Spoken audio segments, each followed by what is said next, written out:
If you'd told me last year that my family would one day stage an intervention for me, Genevieve Alden, the most responsible, most organized person in our entire messy clan, I would have laughed, then gone right back to calculating my quarterly returns, scanning receipts, and color-coding every dollar that left or entered my accounts.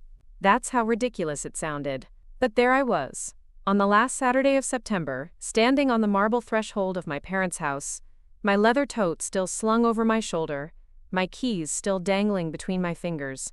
I hadn't even stepped inside when I saw the circle. The living room, usually bright and airy with sunlight streaming through the French windows, looked almost ominous. The curtains were half drawn, letting in thin blades of afternoon light that cut across the carpet. The coffee table had been pushed aside. In its place was a semicircle of chairs, folding ones, mismatched, hastily assembled, like they couldn't even be bothered to make it look casual. And there they were, Mom, perched stiffly on the edge of her seat, her lips pressed into a line so tight it looked painful. Dad, pretending to look relaxed but tapping his foot like a jackhammer. My brother, Oliver, sprawled with one ankle over his knee, trying so hard to look like he wasn't enjoying this. My cousin Becca, God, I should have known she'd be here, and my best friend from college, Riley, who couldn't meet my eyes at first. Riley, who had the decency to look ashamed. My eyes swept over each of them, landing on the stack of papers in the middle of the coffee table. A yellow notepad. Some printed bank statements. I recognized my own letterhead. A copy of a spreadsheet I'd made years ago for my freelance income. How did they get that? "Hi, Jen," Oliver said too brightly. "Surprise." I barked out a single laugh. It echoed off the vaulted ceiling. "Is this a joke?" No one moved. Mom cleared her throat, and I swear even the drapes seemed to bristle. "Genevieve, honey, can you sit?" she said, her voice soft like she was trying to calm a wild animal. "We just want to talk." "About what?" I dropped my keys into my tote, letting the jangle ring out like a bell. "About how I work 70 hours a week? Or how I'm the only one in this family who can pay my taxes on time?" Dad winced. Becca's eyes darted away. Oliver smirked. "It's about your spending," Oliver said, enunciating each syllable like he thought I might not understand English. "It's gotten out of hand." "My spending." "Yes," Dad said, jumping in like he'd been waiting for the cue. "We know you're under a lot of pressure at work, the consulting, the investments, the travel. The travel that pays for this whole family's birthdays and holidays?" I shot back. Mom inhaled sharply. "Sweetheart, please." There it was. That word, sweetheart. The same tone she'd used when I was 15 and caught with a flask in my locker, as if I was a child who just needed to be nudged onto the right track. It made me feel 12 years old again, like my knees were scabbed and my mouth tasted like soap for cursing. Riley finally spoke up. "Jen, nobody thinks you're a bad person. We care about you, and we're worried." I turned to her and it was like something in my chest splintered. Worried about what, exactly? That I spend too much on lattes? That I don't clip coupons? Becca rolled her eyes. "It's not just lattes, General. You bought a new car last month.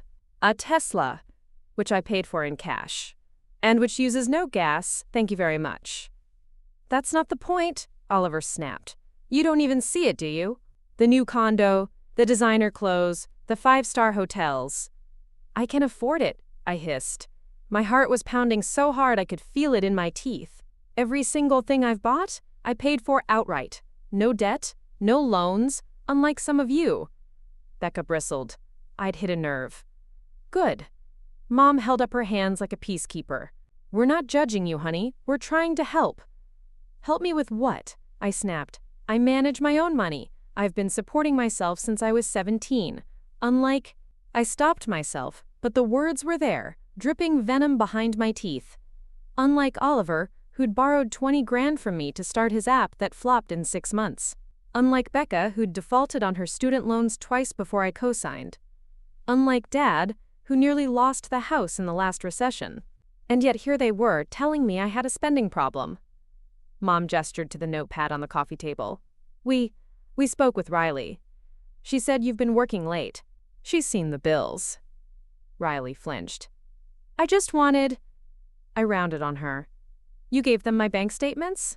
They were lying around. And I thought… You thought what? That you'd be the hero? That you'd save me from myself? Riley's eyes shone with tears she was too proud to let fall. She sniffed, staring down at her lap. No one wants to hurt you, General. It was too much. The room felt like it was shrinking. My tote slipped from my shoulder, thudding to the floor beside my heels. I pressed my palm to my forehead, willing my pulse to slow down. Dad cleared his throat. We've all written letters, things we want to say. We think you should hear them. Letters, I repeated, my voice flat. So this is really an intervention, like I'm an addict. Oliver shifted in his seat, looking pleased. Spending addiction is real, General. I bit the inside of my cheek until I tasted blood. And what? You're going to save me? By humiliating me. Dad opened a manila folder, his hands trembling. He pulled out the first letter. If you'll just sit, we'll start.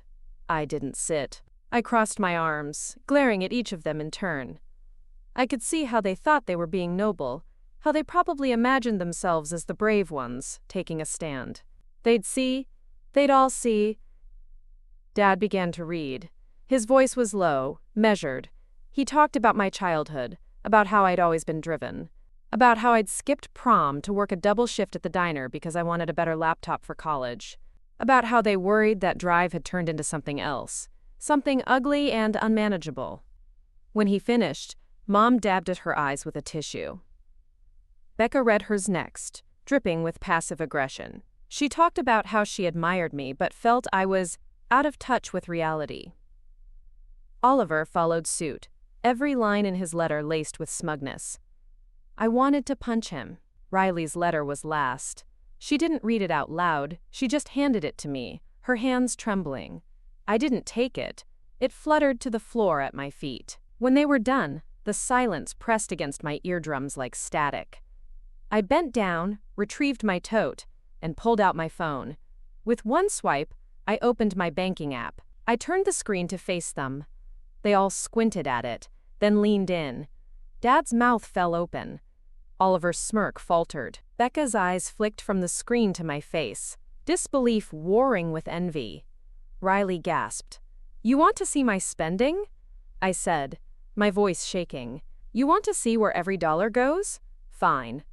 I scrolled through, tapping open account after account, checking.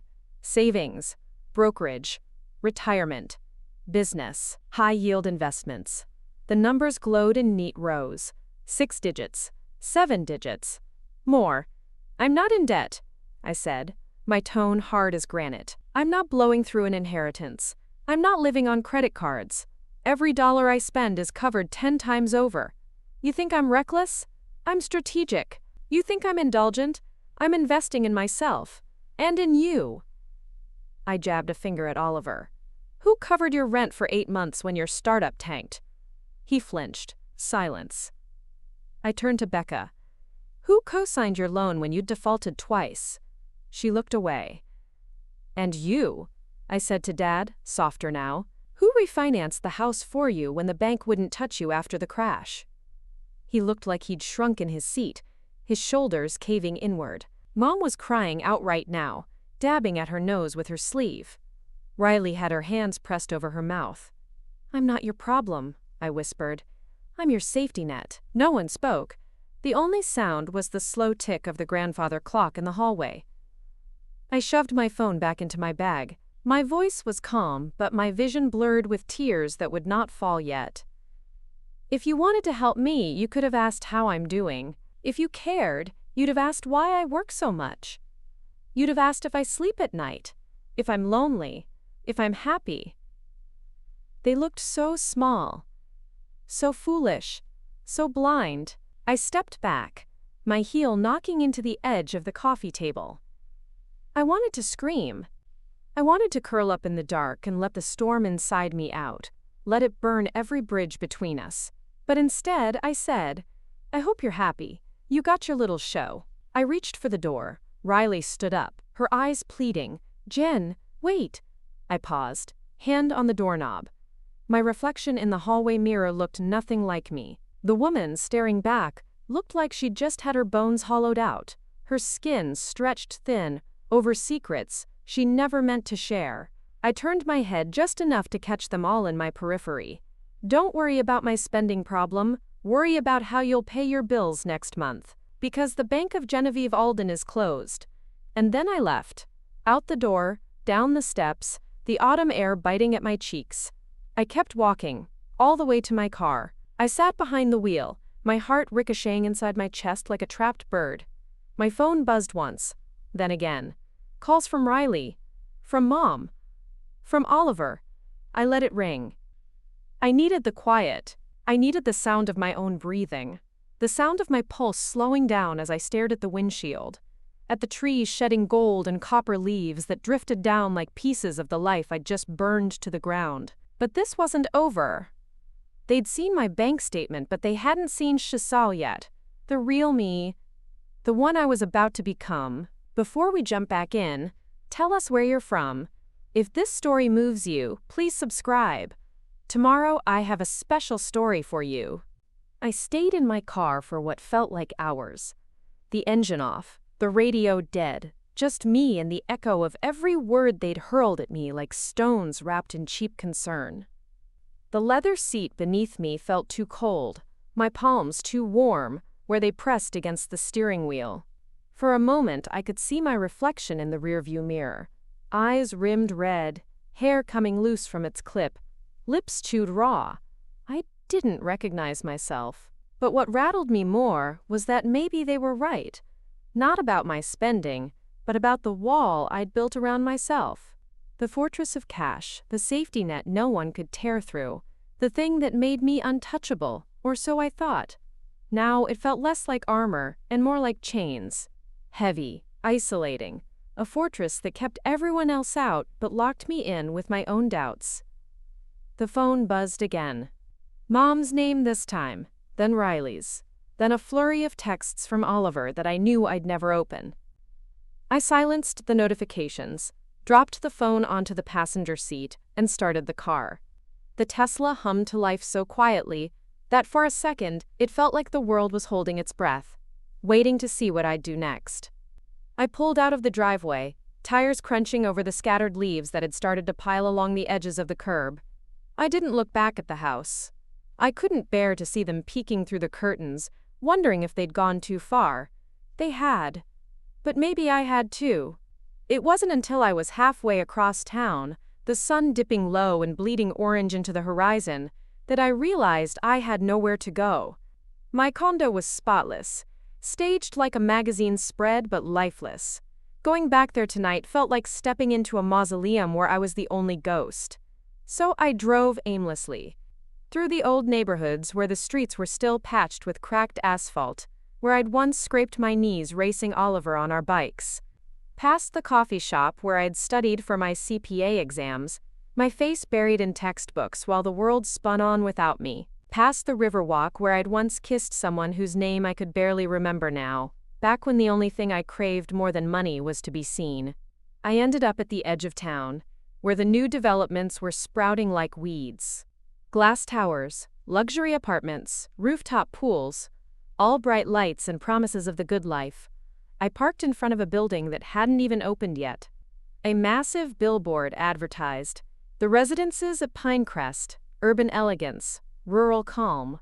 I snorted. Marketing copy always sounded like that. A thin layer of sugar to cover a bland cake, I knew. I'd invested in enough of these developments to know the bones beneath the marble countertops and fancy lobby chandeliers. Still, I sat there, staring at the construction site through the windshield. The raw steel beams, the unfinished walls, the smell of new beginnings that always made my chest ache. Somewhere behind those piles of drywall was a unit with my name on it. One of 3 pre-builds I'd purchased as part of my ever-growing portfolio. A safe bet, the broker had said. And I believed him. Real estate never betrayed you the way people did. I unlocked my phone, no new messages, no apologies, no explanations. Just the same old screen, the same old numbers, the same old zeros stacking up in neat rows like obedient soldiers ready to fight my battles. I scrolled through my portfolio. Pinecrest, the downtown lofts, the commercial property I'd just closed on 2 weeks ago. Each one a testament to how far I'd come. Each one a brick in the wall between me and the version of me that used to believe love was enough. But tonight, none of it felt real. It felt like I was staring at Monopoly money, plastic hotels perched on a cardboard board. If I'd really won, why did I feel like I'd lost? A sharp rap on my window made me jump.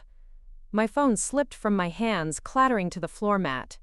I turned, my heart hammering, ready to shout at whoever thought tapping on a stranger's car at night was a good idea. It was Riley. I blinked. She stood there in the glow of the street lamp, hair pulled back in a messy bun, eyes wide and glassy. She looked like she'd been crying the whole way here. She raised both palms, a gesture that said, "Don't run." I pressed the button to lower the window. "How did you find me?" She shrugged helplessly. "Find my friends." Of course.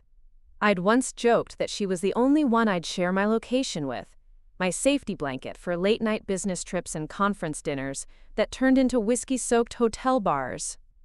"I'm not in the mood, Riley." She leaned forward, folding her arms on the window frame. "I know, but I'm not leaving." I sighed. "So what, you're stalking me now? That part of the intervention too?" She winced. "Don't. Please. I messed up."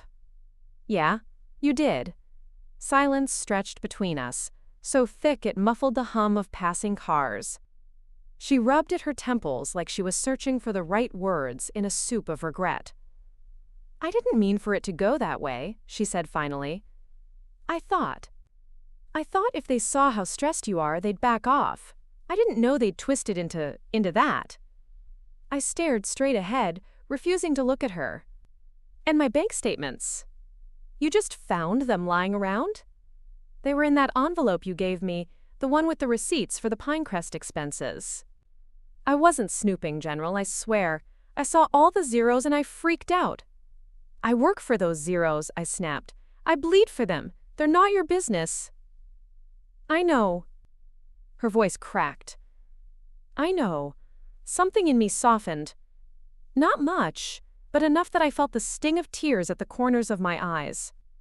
I hated that she could still do that to me. Even now, she reached into her bag and pulled out a crumpled coffee sleeve. She smoothed it out against the edge of my window like it was some holy offering. "You remember this?"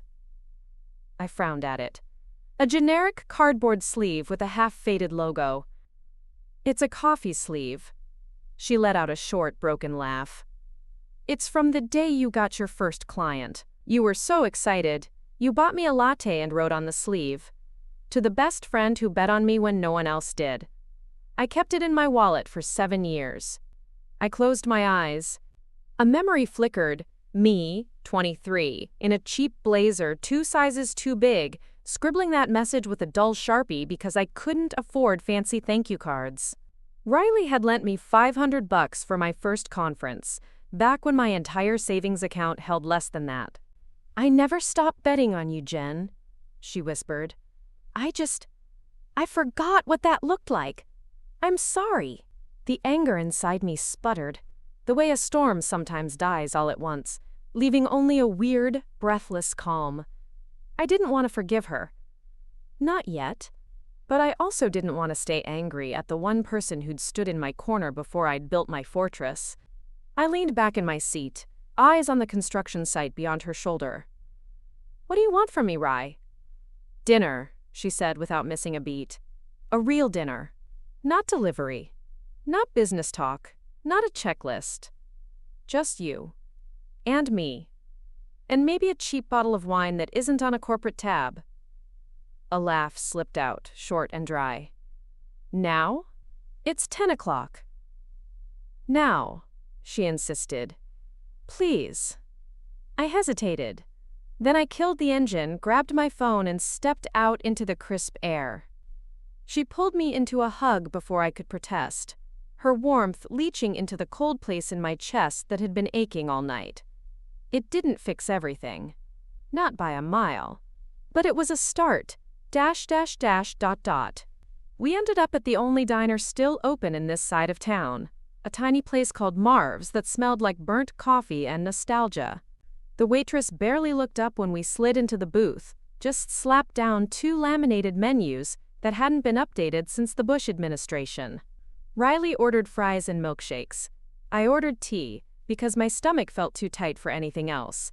We didn't talk about the intervention at first. We talked about stupid things.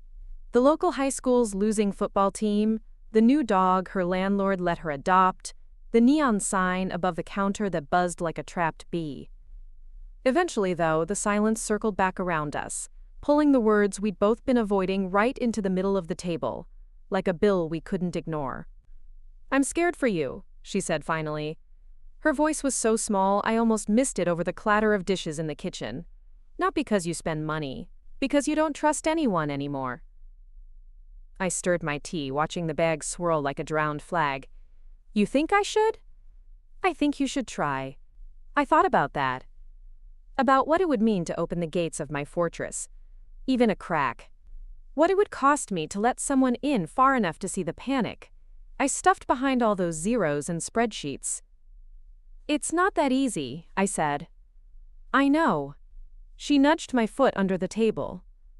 "But you're not alone, General. You're not. Even if you think you are." I wanted to believe her. I wanted it so badly my throat ached.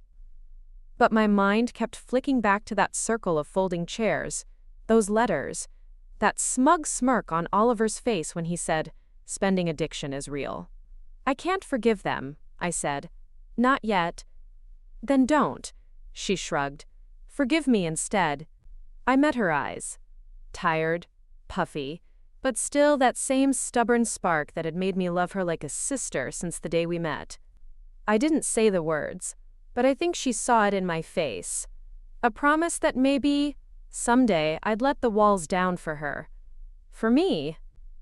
We sat there until the diner closed, until the neon sign flickered out and the waitress glared at us like 2 kids who'd overstayed their welcome. When we finally stepped out into the parking lot, the air smelled like rain. Riley pulled me in for one more hug. "You good to get home?" I nodded. "Yeah. You'll call me tomorrow?" I smirked. "Depends.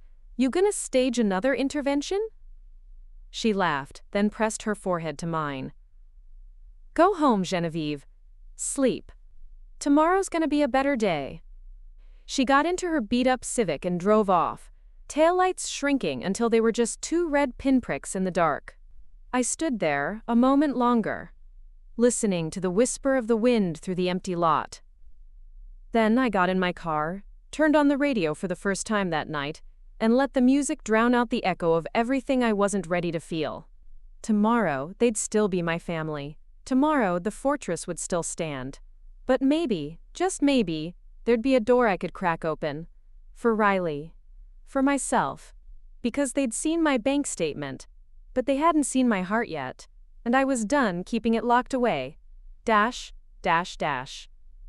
When I woke up the next morning, the sun was already streaming through the floor-to-ceiling windows of my condo, hitting my face like a spotlight I hadn't asked for. I lay there for a while, staring at the ceiling, trying to remember the last time I'd woken up without a to-do list waiting to swallow me whole.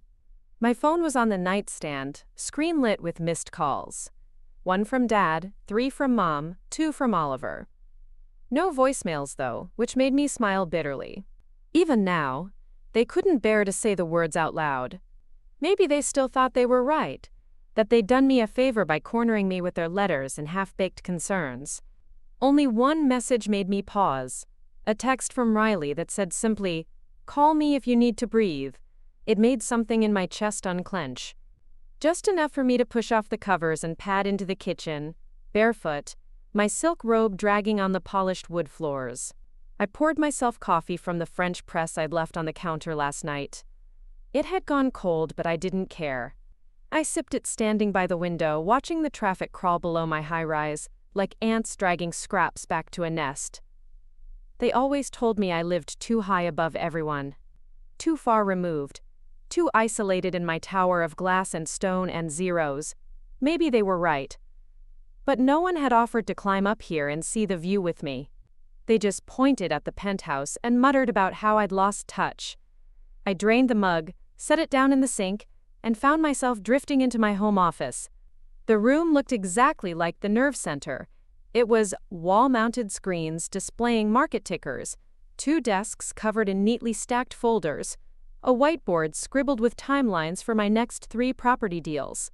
This room was my sanctuary, my proof that I was still the girl who knew how to build something no one could take away. But this morning, it felt stale, like the air had gone flat overnight. I sat at my desk anyway and booted up my laptop. My inbox was its usual chaos. A few urgent contracts waiting for signature, a reminder that my quarterly taxes were due, 3 newsletters from the investment group I co-founded 2 years ago. Nothing I hadn't seen 1,000 times before. And yet, I couldn't focus. My cursor hovered over an unopened email from my lawyer about a new zoning permit. Instead of clicking, I leaned back in my chair and stared at my reflection in the black glass of the monitor. What did it mean, I wondered, to be rich, and yet feel so very, very poor?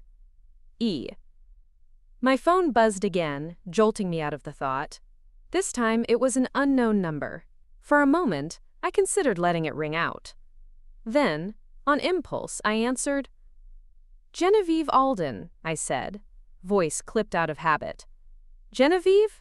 Hi, this is Helen McCarthy. I'm, your mother's therapist." I froze. A therapist. That was new. I hadn't known my mother had ever spoken to anyone about her feelings beyond her church friends and her wine glass. "Okay," I said carefully. "What's this about? I hope you don't mind me reaching out. Your mother gave me your number. She's very upset about how things went yesterday. She asked me to see if you'd be willing to talk." I almost laughed. "She's sending her therapist now? That's a new one." Helen was quiet for a moment, then said, "I think she's trying. In her own way. Would you be open to meeting?" "Not therapy. Just coffee.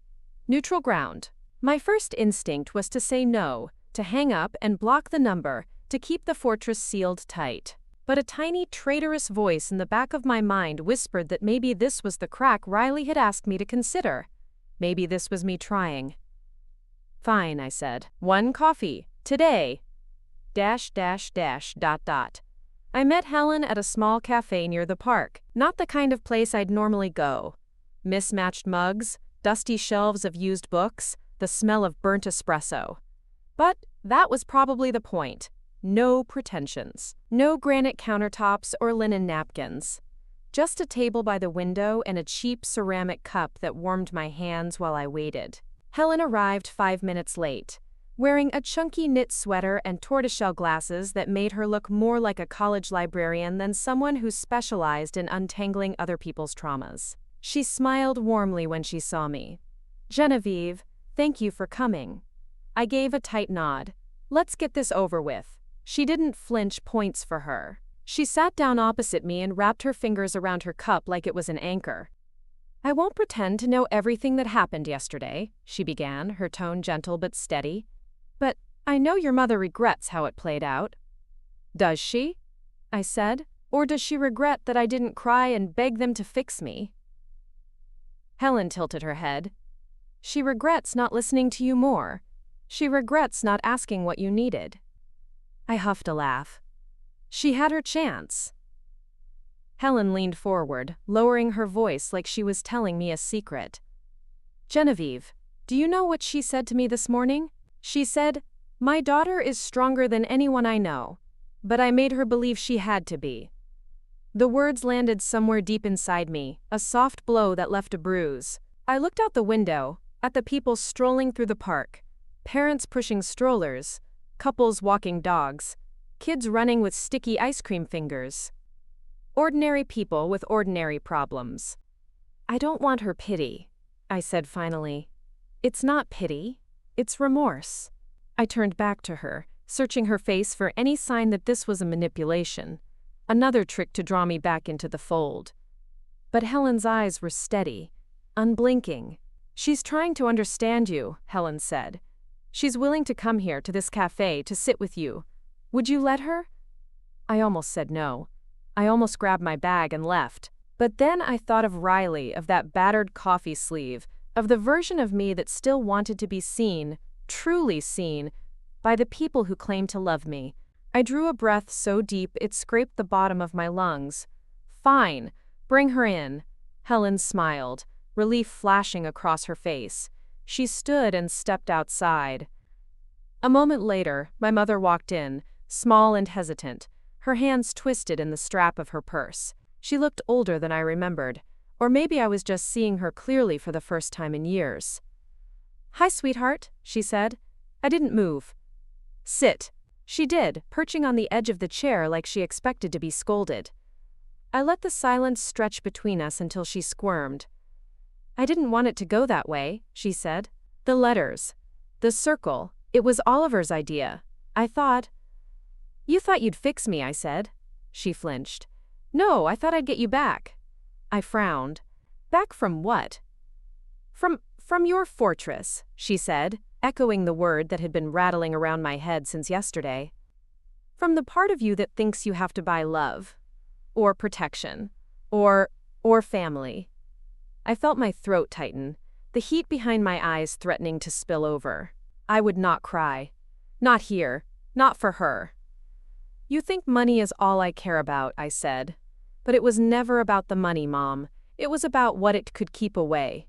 She reached across the table, her fingers trembling. "What were you trying to keep away?" I met her eyes, and for the first time in years, I saw not the perfect housewife mask, but the cracks beneath it. The same fear, the same hunger for safety, the same scars. "Being helpless," I whispered. "Being at the mercy of people who leave." Her fingers found mine, tentative but firm. "I'm sorry," she said, her voice breaking. "I'm so sorry." And just like that, the dam broke.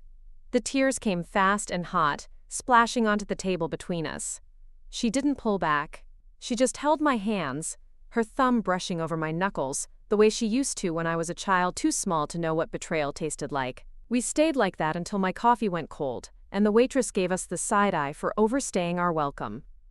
I didn't care. For the first time in a long time, I didn't feel like I had to. ... Later that evening, I went home and did something I hadn't done in years. I turned off my laptop. I shut down every screen in my office, drew the curtains, and sat on the floor in my living room with a bottle of cheap wine Riley had left at my place months ago. I sipped it straight from the bottle, the tart sweetness coating my tongue, and stared at the city lights through the window. I thought about my fortress, about how maybe it didn't need to come crashing down all at once. Maybe it just needed a few doors, a few windows. I didn't know what tomorrow would look like. I didn't know if Oliver would ever apologize, or if Becca would ever pay me back, or if my father would ever stop seeing me as his last resort. But I knew this much. I was done hiding behind numbers. I was still Genevieve Alden. Still the girl who built an empire from nothing but grit and fear. But maybe I could be more. Maybe I could be someone who didn't flinch when love knocked on the door. My phone buzzed. A text from Riley. "Proud of you. Sleep, okay?" I laughed, wiping at my eyes. I typed back, trying. And for the first time in years, I almost believed it. ... I woke up the next morning feeling like I'd been run over by a semi-truck carrying every mistake I'd ever made. The wine bottle was still on the floor where I'd left it, the cheap cork rolling under my bare foot when I stumbled toward the kitchen for water. My head throbbed with a dull, pulsing ache that reminded me of my early 20s, the years when I thought burnout was a badge of honor, and sleeping 4 hours a night meant you were winning. The sun was just starting to slip above the skyline, painting the edge of my living room in soft pink light. I stood by the window, drinking water straight from the pitcher, watching the city come alive below me. Little boxes of people's lives. The jogger who always passed my building at dawn. The man who walked his dachshund like clockwork. The woman who stood on her balcony every morning smoking the same brand of menthols. It struck me then how much I knew about strangers, how little I knew about the people who claimed to know me best. My phone chimed on the kitchen counter. Riley, of course. Hey, genius. I'm bringing bagels. Don't argue's my Boris. I almost texted back to tell her not to bother, but some tiny spark in me, something stubborn and lonely and tired of being proud, just typed, okay. When she knocked, I opened the door to find her juggling a paper bag, 2 coffees, and her phone wedged between her ear and shoulder. She was laughing at something. A client, probably.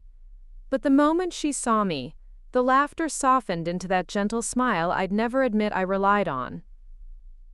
Yeah, I'll send the file after lunch, she said into the phone, then hung up without saying goodbye. You look like you got hit by a bus. Feel like it too, I said, stepping aside so she could come in. She kicked off her shoes, neon green sneakers with paint splatters, because of course, Riley would wear those, and dropped the bag on my kitchen island. The smell of fresh everything bagels and cheap drip coffee hit me so hard I nearly moaned. I love you, I mumbled, tearing into a bagel before she even unpacked the cream cheese. She grinned. I know. We ate standing at the counter like we always did in college when we were broke and sharing a tiny studio that smelled like burnt toast and cheap candles. For a few minutes, we didn't say anything important. Just stupid things. The weird TikTok she'd seen last night, how her landlord's dog had peed on her welcome mat again. Little anchors to keep us from drifting into the deeper waters waiting just beneath the surface. Finally, she wiped her hands on a napkin and fixed me with that look, the one that said, I'm about to say something you won't like, but you need to hear it. You know they're gonna call again, right? She said. I shoved the last bite of bagel in my mouth, chewing slower than necessary. They can try. Genevieve. I hated how my full name sounded when she said it like that. Like she was my conscience and my oldest friend rolled into one. I saw Mom yesterday, I admitted. Helen, too. Riley's eyebrows shot up. And? I shrugged. It didn't suck. She barked a laugh. High praise. I rolled my eyes. It's the best I can do. We fell into a companionable silence then, each sipping our coffee. I caught her glancing around my condo. The spotless counters, the perfectly staged living room, the stack of unopened mail on the end table. I knew what she saw, the fortress still standing, no cracks visible from the outside. You ever think about moving? She asked suddenly. I frowned. Why would I move? I don't know. This place is cold. It's modern. It's cold, she repeated. Feels like a museum or a showroom. I bristled. It's home. Is it? She said, her tone soft, not accusing. Or is it just safe? I hated that she could see right through me. I hated it even more that I had no answer. Instead, I grabbed her empty coffee cup and tossed it in the recycling. Thanks for breakfast. Don't shut me out, she said quietly. I froze, my back to her. The words pressed against the inside of my skull like a bruise. I kept poking just to feel something. I'm not. I lied. She sighed, pushing away from the counter. Okay. I gotta run. But we're doing dinner tomorrow. No excuses. I didn't argue. I just nodded, and she hugged me tight before slipping back into her neon shoes and disappearing down the hall. Dash. After she left, the silence in my condo felt different. Not empty, just heavy, like a room waiting for someone to say something honest in it for once. I sat on the couch, staring at the city, and before I could talk myself out of it, I grabbed my phone and dialed a number I'd sworn I'd never use again. It rang 4 times before Oliver picked up. Jen? He said, sounding half asleep. You okay? No, I said flatly. But we need to talk. He sighed. Look, if this is about the intervention, it's about the money, I cut in. Your money. The 20 grand I gave you for that app that failed. Remember? Silence on the other end. Then a shuffle of sheets, like he was sitting up. Yeah, he said finally. I remember. You said you'd pay me back. Jesus, Jen, that was 6 years ago. I want it back, I said, my voice calm, ice cold. All of it. With interest. He sputtered. Are you serious? After everything. Dead serious, I said. You sat there and called me an addict. You wrote me a letter about my spending problem. Fine. Here's my problem. I keep loaning money to people who don't respect me enough to pay it back. Jen, come on. No, I snapped. No more. I want it back. Or I'll send it to collections. I'm done being everyone's ATM. He was quiet for a long time. I could hear him breathing, the static crackle of his cheap cell connection. Finally, he muttered, You're really gonna do this? I already am. I hung up before he could say anything else. ... That same afternoon, I drafted the paperwork. I called my lawyer, a shark named Marina, who'd handled every dirty detail of my portfolio for 5 years. She didn't flinch when I explained what I wanted. Collections? She asked, tapping her pen against her notepad during our video call. Family debt? Family debt, I said. No more charity. Marina whistled low. About time, Alden. When we ended the call, I felt something I hadn't expected. Lighter. Like I'd just shrugged off a coat made of lead. The fortress didn't feel so suffocating when it wasn't doubling as everyone else's life raft. I closed my laptop, sank into my couch, and let myself breathe. ... But peace didn't last long. That evening, I got a call from Dad. I almost let it go to voicemail. Almost. Genevieve, he said, his voice rough. Your brother called me. I'm sure he did, I said. You're really going to drag this into court? If I have to. He let out a low, disbelieving laugh. Your own brother? I stood up, pacing the living room. He's not my charity case. I'm done bailing everyone out. You want to know why I work so much? Why I spend so much? It's because I keep patching holes in this family ship while everyone else drills new ones. Sweetheart. Don't, I snapped. Don't sweetheart me. You want me to be your safety net? Then you'd better believe I get to decide where the money goes. He fell silent. I could picture him in his recliner, rubbing at his temples, a drink sweating on the coffee table beside him. Finally, he said, Your mother wants to see you again. Dinner. Tomorrow. Riley already called dibs. Then the next night. I hesitated. What's the point? Because we're still your family, he said. And maybe you're not the only one who needs to figure out what that means. I exhaled. Fine. Fine. And he hung up. No goodbyes, no apologies. Just the weight of history pressing down like an old coat you can't quite throw away. ...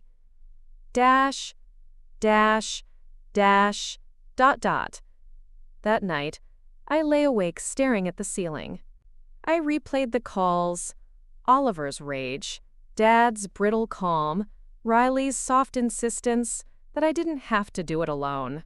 Somewhere in that mess was the truth I'd been avoiding. My fortress wasn't just built to keep them out. It was built to keep me from feeling like I was nothing without them. But maybe there was a way to stand on my own without locking every door. I didn't have an answer yet. I only knew one thing. They'd seen my bank statement, but they hadn't seen my boundaries. And for once, I was ready to show them. ... I woke up the next morning before my alarm. My eyes burned from lack of sleep, but my mind was clear. Sharp in a way it hadn't been for weeks, maybe months. There was something about saying "do-da-der" that made me feel like I'd grown a second spine overnight. I padded barefoot to the kitchen, flipped on the kettle, and let the steady hiss of boiling water drown out the echo of Oliver's angry voice.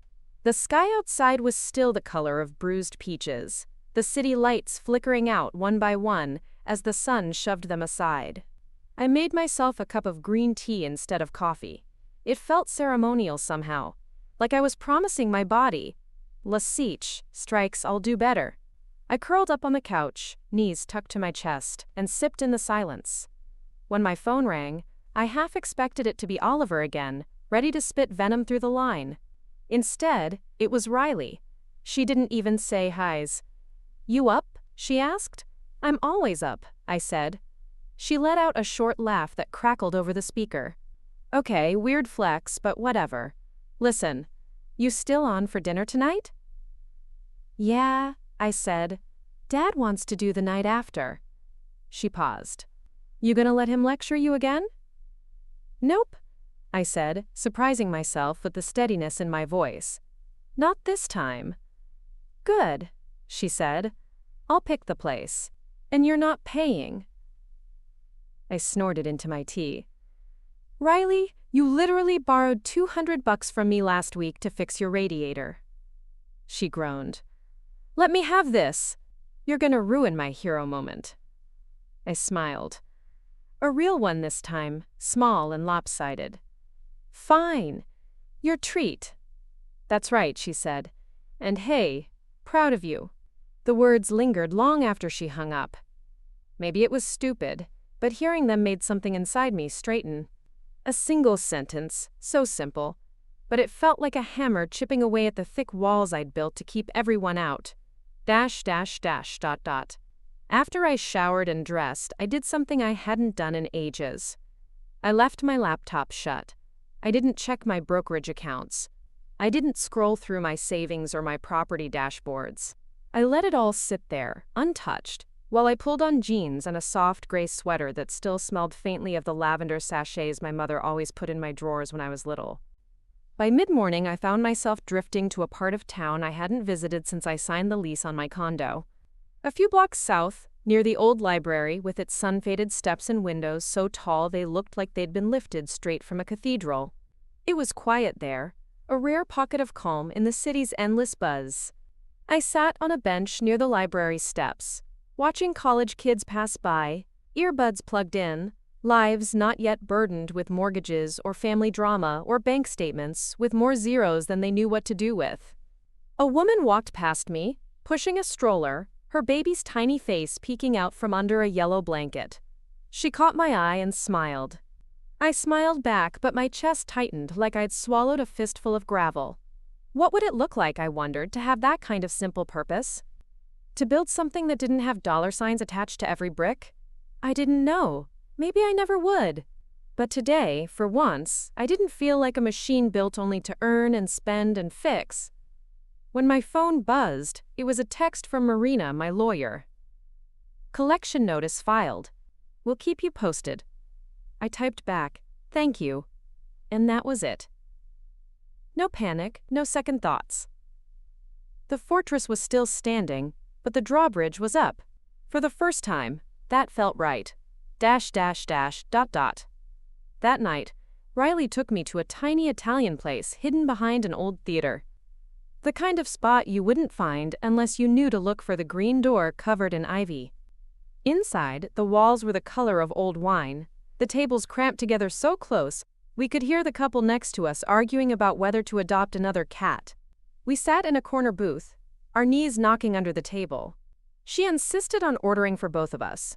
Garlic bread, carbonara, cheap house wine that tasted like vinegar, but made us giggle like we were 22 again.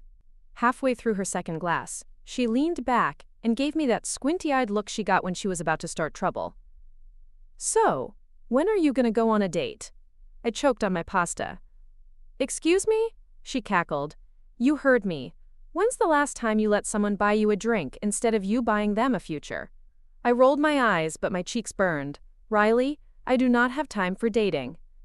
"Maybe that's your problem," she said, pointing her fork at me like a tiny, greasy sword.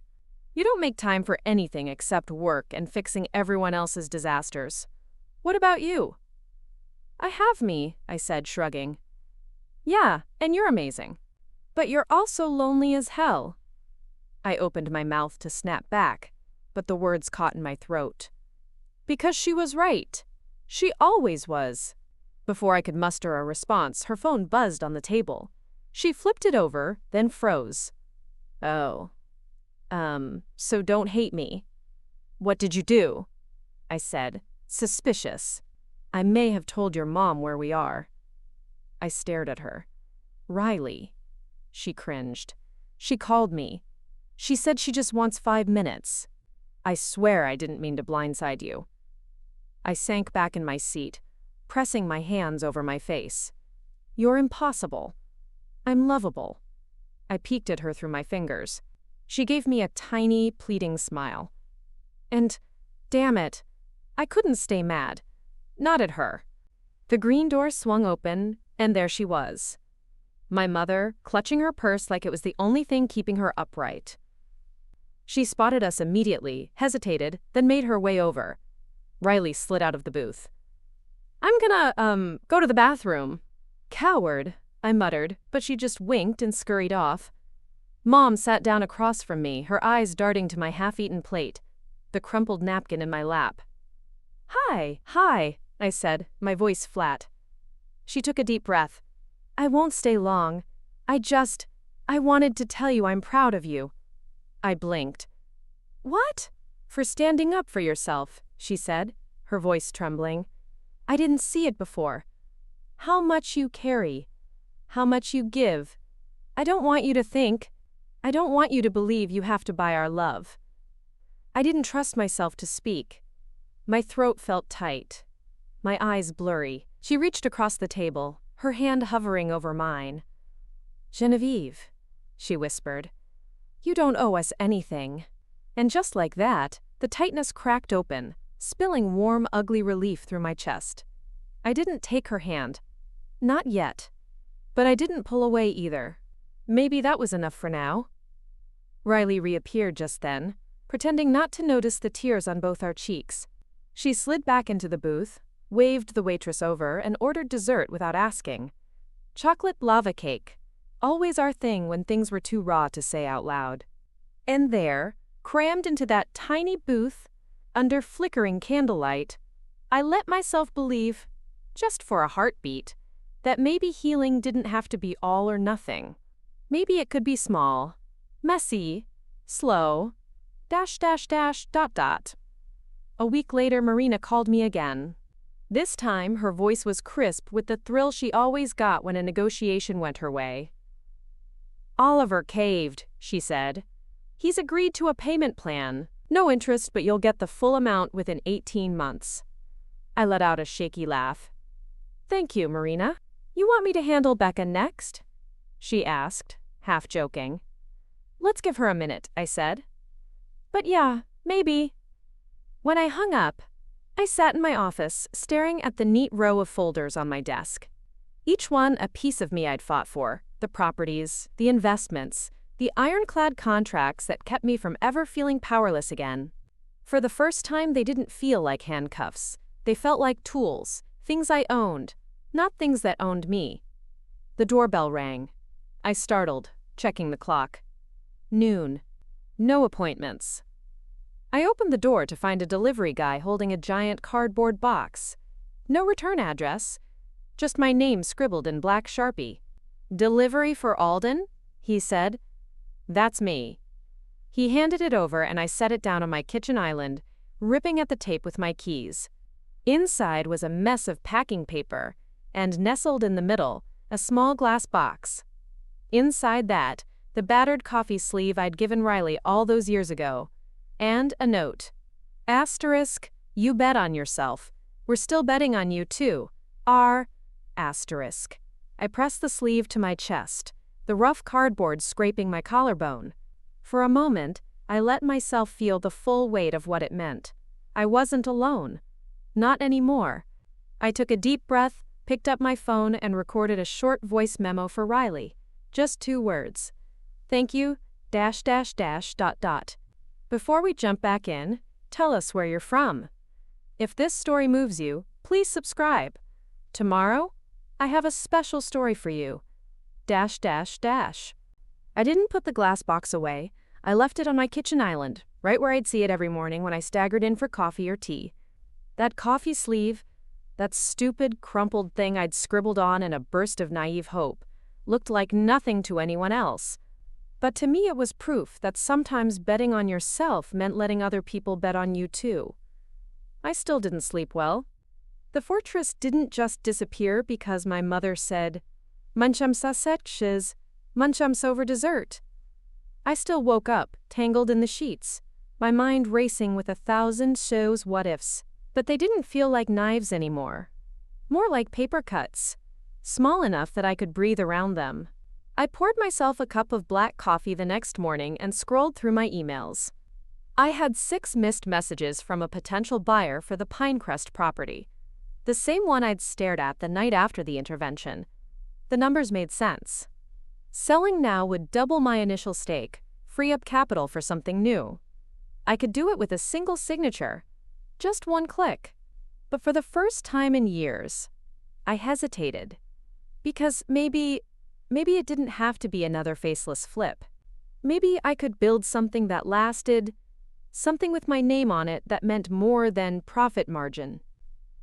I set the mug down and pulled up the architectural drafts I'd barely glanced at when I'd bought the units.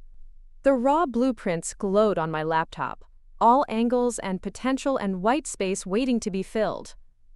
What if, instead of selling, I made it something real? Not just luxury condos for the next hedge fund kid with daddy's money, but a place that felt like the opposite of my condo. A place that felt warm. My mind raced with ideas. A rooftop garden, a shared co-working space with local artists. Hell, maybe even an affordable unit or two. The kind I would have killed to find when I was 23 and sleeping in my car during my first consulting gig. I didn't have a plan yet. But the possibility thumped in my chest, louder than fear. So when my phone buzzed again, the buyer asking, "Are you ready to sign today?" I typed back, "Not yet. I have another idea. .. Riley called later that afternoon, breathless, like she'd run straight from her office to her car, just to get the words out. "Okay, so," she said without preamble, "remember that client I told you about? The guy with the gallery space?" "Vaguely," I said. I was half listening, scribbling ideas on a yellow legal pad. My version of manifesting. "He's doing this community event next month. Local artists, food trucks, pop-ups. He needs a sponsor." I snorted. "Riley, I'm not paying for your hipster street fair." "Hear me out," she squealed. "You said you wanted to build something. Something real. You show up to this, you talk to the right people. You don't just throw money, you connect. You could find partners, ideas. Hell, tenants for your precious Pinecrest." I stopped scribbling. She wasn't wrong. I'd spent so long moving money like chess pieces that I'd forgotten what it felt like to walk into a room and just talk to people. "How much is he asking for?" I asked. $5,000 to sponsor the space, signage, a booth. Nothing to you, big shot." "I'm not a big shot," she laughed. "Your bank statement begs to differ. I told him you'd call." I rolled my eyes but felt a grin tugging at the corners of my mouth. "You're the worst." "You love me." "I do. ..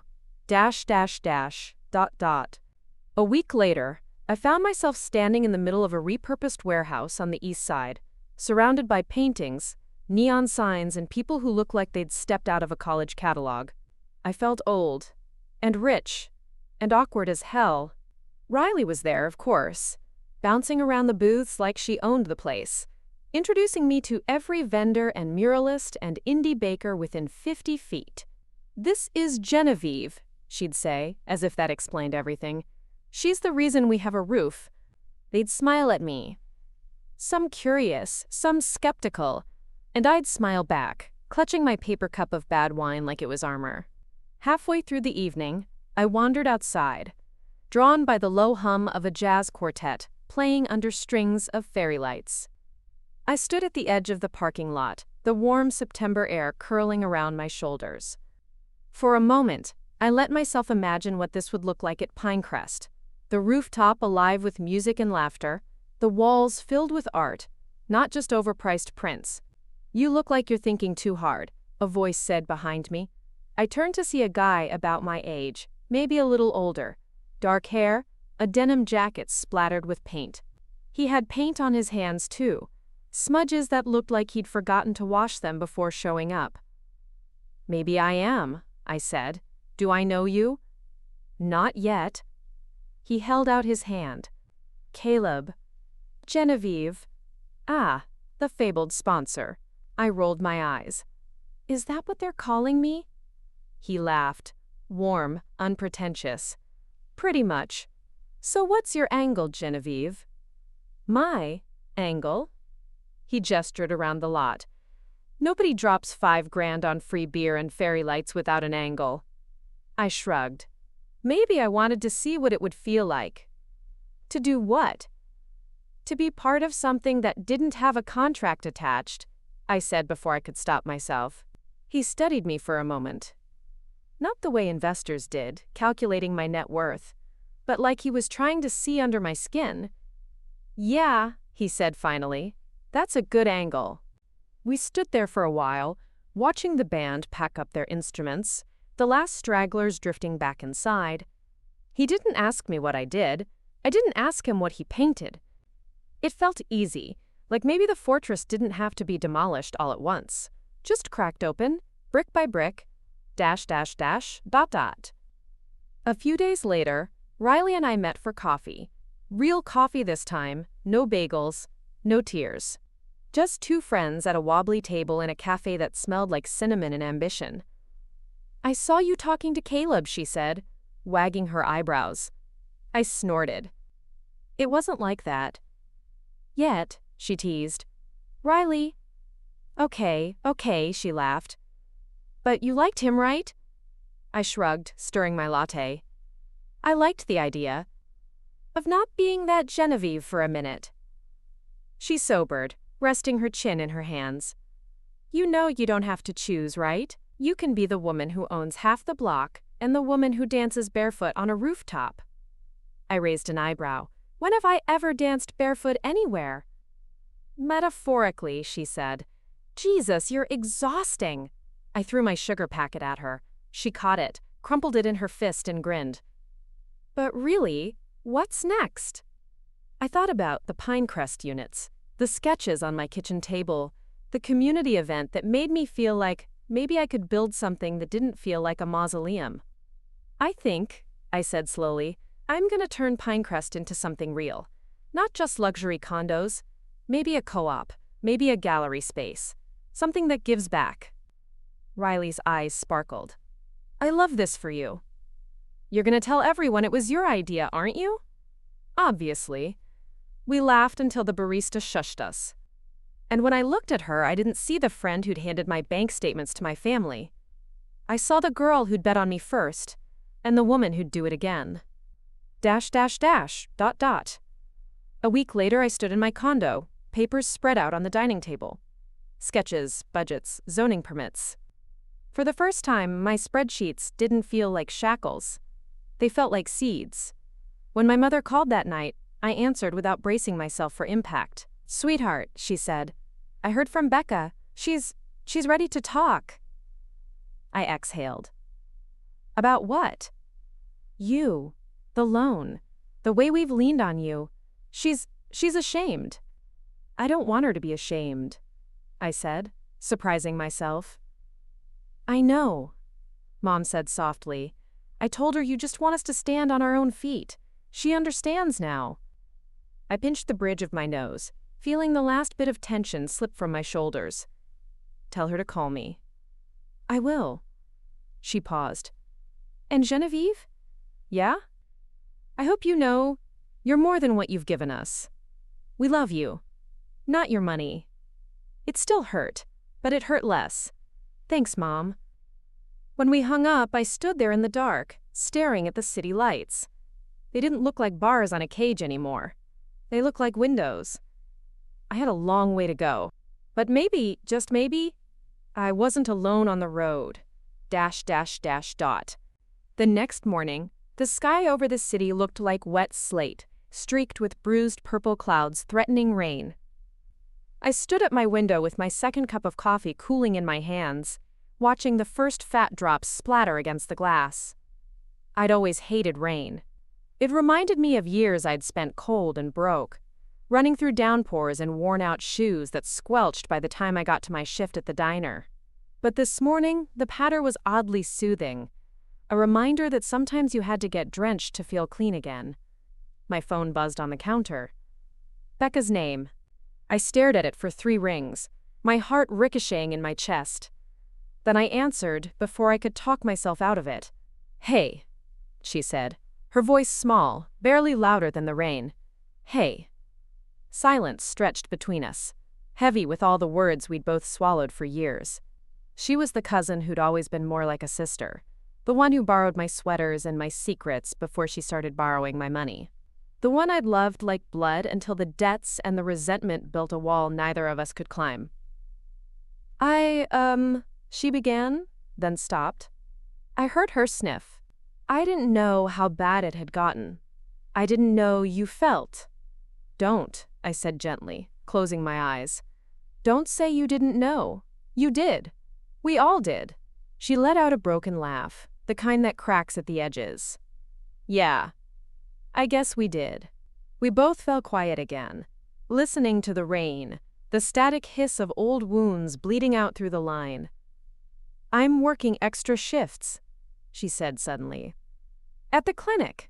I'm gonna pay you back, General. Every penny." "I know." "It might take a while," she said, her voice trembling. "But I will." "I know," I repeated, softer this time. "I don't want it all at once, Bex. I just want you to stand on your own. That's all I ever wanted." A sharp inhale. "I'm sorry." I felt something loosen in my chest. The last rusted bolt on a door that had stayed locked for too long. Me too. And for the first time in years, I believed we might find our way back to each other. ... I spent the rest of the morning on Pinecrest, my new obsession, the project that felt more like a mission than an investment now. I spread the sketches and mock-ups across my dining table, tracing each line with the tip of my pen. Co-op units, local art spaces, flexible work studios, a place that didn't just churn profit but breathed life. It would have been easier to flip the whole thing to a developer for twice what I'd paid. I could walk away with my hands clean and my fortress a little taller. But something inside me refused. I was done making easy choices that left me hollow. By noon, my coffee was cold and my mind was buzzing. I called Riley. "Tell me you're free for lunch," I said when she picked up. "For you? Always. ... We met at a little place that had opened on the corner by her new office. An old auto shop turned into an airy cafe with battered brick walls and giant windows that rattled in the wind. Riley was waiting for me, tucked into a corner booth with her laptop open and a mess of sticky notes spread around her like confetti. "Working while you wait?" I teased, sliding in across from her. She rolled her eyes. "Someone's got to keep you rich." I laughed. It felt good, real, like laughter used to feel before my bank account became the thing that defined me. "I'm serious, Rye," I said, lowering my voice. "I need you for Pinecrest." Her eyes lit up. "You're really doing it." "I'm doing it," I said. "But not alone. I want it to be more than condos. I want local artists, community workshops, maybe pop-ups on the rooftop in summer. You know people. You're plugged in. Help me find the ones who need the space." She tapped her pencil against her teeth, a wicked grin spreading across her face. "You want me to be your connector. I want you to be my partner." The word hung between us, charged. We'd started together once, broke kids hustling side gigs and cheap consulting gigs, before I outgrew what we could do as a pair. Or so I'd told myself. Truth was, I just wanted to protect her from the fire I kept stoking in my own chest. She closed her laptop, pushed it aside, and reached across the table to squeeze my hand. "I'm in. ... Later that week, I found myself back at Pinecrest, not just on paper this time, but standing inside the raw shell of what it could be. The units were empty, all exposed beams and the smell of fresh drywall. Dust clung to my boots as I walked through each room, my footsteps echoing like questions. In one of the unfinished lofts, I stopped and leaned against the window frame, staring out at the neighborhood. A block away, a little coffee shop was doing steady business even on a rainy Thursday. A row of community gardens lined the back alley, half hidden behind chain-link fences and battered picnic tables. It hit me then, in a wave so strong it made my hands shake. Maybe this was the version of me I'd been building all along. Not the fortress, not the ATM, but the woman who could plant roots and watch something grow. "Hey!" a voice called behind me. I turned to see Caleb, the painter I'd met at the pop-up, leaning in the doorway, his hair pulled back into a messy knot, his jeans spattered with dried paint. "What are you doing here?" I asked, startled. He shrugged, sauntering in. "Riley told me you might be around. I had an idea." "An idea?" I echoed. He held up a sketch pad, flipping it around to show me. A mural. Huge, vibrant, alive with color and movement, half wrapped around the bare cement wall of the lobby. "I want to do this," he said. "For free if you'll cover materials." I stared at it, my chest tightening. "Why?" He grinned. "Because this place feels like it should mean something. Not just be another box for people to sleep in. You're trying to build something real, right?" I laughed, a rough, disbelieving sound. "You're insane." "Only a little," he shrugged. "But you get it." I did. More than I wanted to admit. "Fine," I said. "You're hired. .. The days blurred after that. Riley roped in local artists, young professionals with big ideas and no place to plant them. I met with zoning officials, lawyers, grumpy old neighbors who'd lived on the block longer than I'd been alive. I bribed them with donuts and plans for a garden, promising no soulless corporate strip mall would replace their block. And somewhere in the chaos, Caleb kept showing up, paint in his hair, on his shoes, sometimes streaked across his cheek like a badge. We talked while he sketched. About the project, about his first failed gallery, about my fortress and how it was maybe turning into a home. One night, after a long day spent hammering out a community charter with Riley, I stayed late at Pinecrest. Caleb was there too, perched on a scaffold, spray cans rattling like maracas in his hands. "Come up," he called, waving me over. I laughed. "You want me to climb that death trap?" "It's stable," he insisted. "Trust me." I did. I didn't know when that had happened, but I did. I climbed up, settling next to him. From that height, I could see the city lights bleeding into the dark, the hum of traffic a lullaby below us. "This doesn't feel like you," he said suddenly, nodding to the exposed wall. "What do you mean?" "This building, this mural, this risk, asterisk." He grinned, paint flecked on his teeth. "Feels like someone else." I didn't know whether to be insulted or flattered.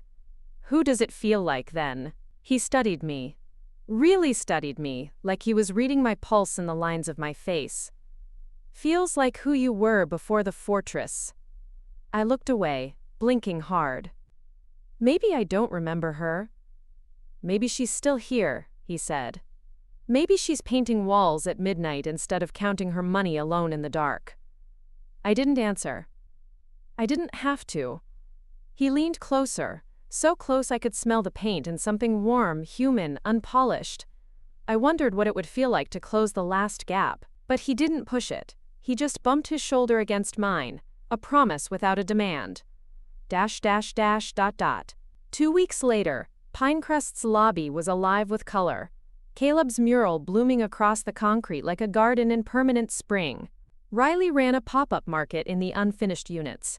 Local vendors setting up stalls that turned empty rooms into a maze of laughter and music and hope. I watched it all from the balcony, the fortress inside me quiet for once. Becca was there too, hair tied back, sleeves rolled up as she passed out flyers for the new clinic she'd helped organize on the first floor. She caught my eye, lifted her paper cup in a toast, and for the first time in years, I lifted mine back. I knew it wouldn't stay perfect. Families didn't heal overnight. Fortresses didn't become homes with a snap of the fingers. But when Riley leaned over and whispered, asterisk, this story took us a long time. If you like it, subscribe. Now back to the story. I couldn't help but laugh. Because she was right. We were still writing it. And maybe, just maybe, this time I wasn't writing it alone. .. When the last vendor packed up their folding table and the fairy lights strung across the Pinecrest lobby flickered out, I stood by the double doors alone. The mural Caleb had painted seemed to shimmer in the darkness, a wash of colors that didn't feel cold or transactional like everything else I used to touch. It felt alive, honest. Like a piece of me I'd nearly buried under contracts and profit margins. My hands were jammed into the pockets of my coat. It was late. Too late for the neighborhood to be awake, but I couldn't bring myself to lock up just yet. The voices that used to haunt this building had quieted, replaced by laughter, guitar strings, clinking glasses. It reminded me of what it meant to hear my voice in all that noise, too. The only footsteps were Caleb's. I heard him before I saw him, that lazy scuff of boots on unfinished concrete. "Still here?" he asked, stepping up beside me. "Still here." He crossed his arms, eyes tracing the mural he'd finished just hours before. His fingers were stained blue and green, paint dust caught in the creases of his knuckles. "You did good," he said after a minute. I laughed under my breath. "You did good," he shrugged. "I'm just the brush, you're the wall." I glanced at him, eyebrow cocked. "That's poetic. I get one a week, don't expect more." I nudged his arm with mine. He didn't flinch. We stood there in the half-dark, not saying much, just breathing in what we'd made. Not just the mural, but this place. These people. This weird, fragile thing that had bloomed between my spreadsheets and my bank statement. "Why'd you do it?" I asked suddenly. "You never took a dime from me for this." He turned his head, his grin slow and crooked. "Who says I didn't?" "Seriously," he shrugged. "Because it felt right. Because you needed to see that not every debt is a transaction." That one landed so hard in my chest, I had to swallow before I answered. "I don't know how to owe people things," I said. "It makes me feel human?" he offered. "Small, same thing," he said. And he laughed like it was the simplest truth in the world. ... By the time I got back to my condo that night, the city was drenched in midnight rain. I stepped out of the elevator and into my living room, flipping on the soft lamp by the couch. Everything was exactly as I'd left it. Pristine, curated, lifeless. For the first time, it didn't feel like safety. It felt like a vacuum. I wandered to the kitchen island. The glass box was still there. Riley's battered coffee sleeve sitting under the glow of the pendant lights. I ran my finger over the words I'd scribbled 7 years ago. To the best friend who bet on me when no one else did. Funny how a promise that small could outlast all the zeros in the world. I poured myself a glass of water, carried it to the couch, and sat cross-legged under the soft throw blanket I almost never used. I didn't turn on the TV.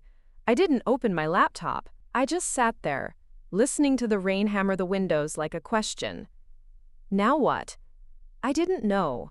I only knew that for the first time I wasn't alone with the answer. ... The next morning I woke to a text from Becca. Just 2 words. "Lunch today?" Asterisk. I stared at it, thumb hovering over the keyboard. My first instinct was to reschedule, push it off, control it. But that was the fortress talking. The voice that kept me safe and lonely in equal measure. Asterisk, yes. Asterisk, I typed back. Asterisk, you pick the place. Asterisk, ... She picked a cafe on the east side.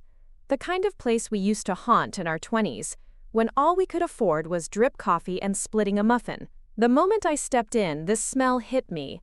Burnt espresso, cinnamon, the faint trace of dusty books stacked in the window display. Becca was already there, hunched over a mug, so big it looked comical in her small hands. She looked tired, but lighter somehow, like whatever weight she'd been dragging behind her had been cut loose just enough to let her sit still. "Hey," I said, sliding into the booth. She looked up, offered a shy smile.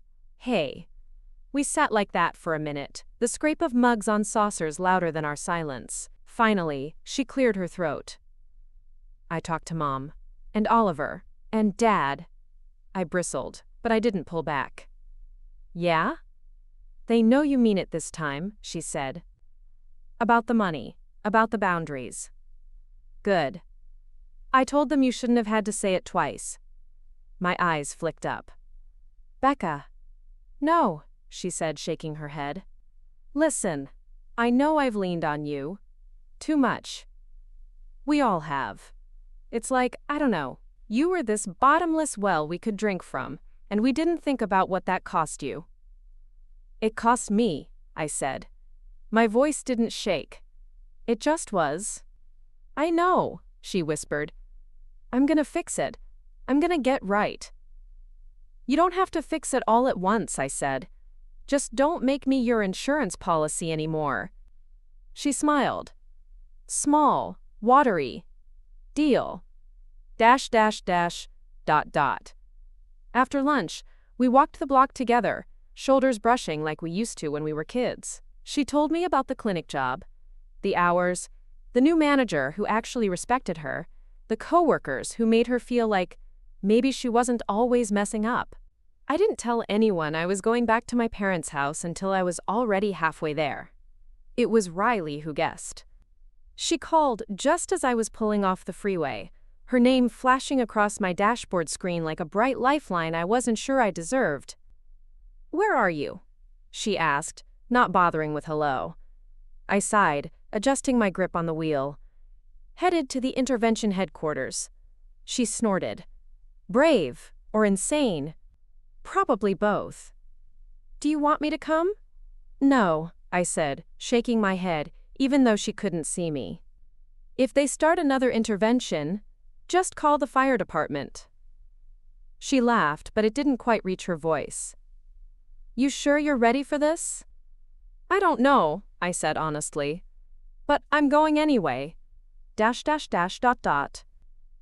When I turned onto my parents' street, everything looked exactly the same. The brick colonial with its neatly trimmed hedge, the white mailbox that leaned slightly to the left like it was tired of standing guard.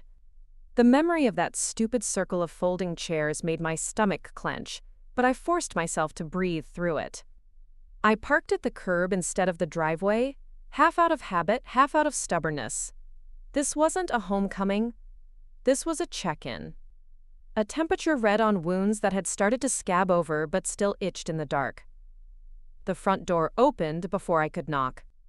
My dad stood there in his threadbare sweater and jeans that sagged a little too much at the waist. He looked older than he had last month. Or maybe I was just seeing him without the haze of old grudges. "Genevieve," he said. "Just my name. Not sweetie, not sweetheart, not an apology or an accusation. Just me. Dad." We stood there for a beat, two statues on opposite sides of a history we were still learning how to carry. Then he stepped aside and let me in. ... The living room was exactly the same. Same beige couch with the throw pillows Mom rotated every season, like clockwork. Same framed photos on the mantel. My graduation, Oliver's wedding, Becca's baby shower that never turned into anything more because she'd lost it 2 months later. A history museum of our failures and victories, all frozen behind glass. Mom appeared from the kitchen, wiping her hands on a dish towel like she'd been waiting for this moment all morning. "You hungry?" she asked. Not a big speech, not a guilt trip. Just a mother asking her daughter if she'd eaten. "Starving," I admitted. And I was. ... We ate at the dining table, the good plates she usually reserved for holidays. There was leftover roast chicken, a bowl of buttery mashed potatoes, green beans that were a little too salty but tasted like childhood. No one said much for the first few minutes. The clink of forks and the ticking clock in the hallway filled the space where our usual arguments would have lived. Finally, Dad cleared his throat. "Oliver's doing better," he said. I didn't flinch. "Good. He's been talking about selling his car, paying you back faster." I poked at my potatoes. "It's not about the money." "I know," Dad said. His voice was quieter now. He does too. Mom reached across the table, resting her hand on mine. I didn't pull away. "We didn't see it," she said. "How much we were asking of you. Not just the checks, all of it." "I let you," I said. "No bitterness, just truth. I thought if I kept giving, you'd stay." They didn't argue. That was the biggest change of all. No one trying to rewrite the story to make themselves the hero. After dinner, we sat in the living room. Dad poured coffee. Mom pressed a slice of store-bought apple pie into my hand even though I hadn't asked for it. Small gestures. Small repairs. Not nearly enough to patch every crack, but better than pretending the foundation wasn't damaged. When I stood to leave, Dad hugged me. Not the stiff, awkward thing we'd done at Christmases past. A real hug, his chin pressed to my hair. When he let go, I saw it. The shine at the corners of his eyes. For once, he didn't blink it away. Drive safe, kiddo. Always. ... Outside, the sky was bruised with the last scraps of sunset. I sat behind the wheel, pie balanced on the passenger seat, and let the engine idle. A month ago, I would have left this driveway vibrating with resentment. Now, I felt something different. Not forgiveness, exactly, but a sense that maybe we were all willing to do the work. That counted for more than any apology. The next few weeks were a blur of Pinecrest meetings, contractor phone calls, zoning board headaches, and Riley dropping off takeout when she knew I hadn't eaten since sunrise. I'd never worked this hard on something that didn't come with an immediate ROI, and I'd never felt more alive. Becca came by one night, arms full of cheap poster board and marker sets. "What's this?" I asked, leaning against the lobby's half-painted wall. She plopped the supplies onto a folding table. "A vision board? You said you wanted Pinecrest to be about community? We're gonna ask the neighbors what they want," I snorted. "What are we? A startup incubator?" "Better," she said, grinning. "A real neighborhood, with real people." So we did it. We put up sticky notes, asked visitors to scribble wishes on scraps of paper. Someone wanted a free library. Someone else dreamed of a tiny outdoor stage for local kids to do open mic nights. Someone suggested a community pantry. For every wild idea, Riley found a way to spin it into reality. Caleb offered to donate more of his time, sketching blueprints in the margins of old takeout menus while we huddled over the folding table. One night, long after we'd locked up and the rest of the crew had gone home, I found myself sitting on that same cold floor with Caleb, half a pizza between us. "You ever regret it?" I asked him, echoing my question to Riley weeks ago. "Regret what?" he said around a mouthful of crust. "Betting on me." He swallowed, wiped his mouth with the back of his paint-splattered hand. "Genevieve, the only thing I regret is not asking you out the night we met." I froze. He didn't flinch. Just waited, a slow grin tugging at the corner of his mouth.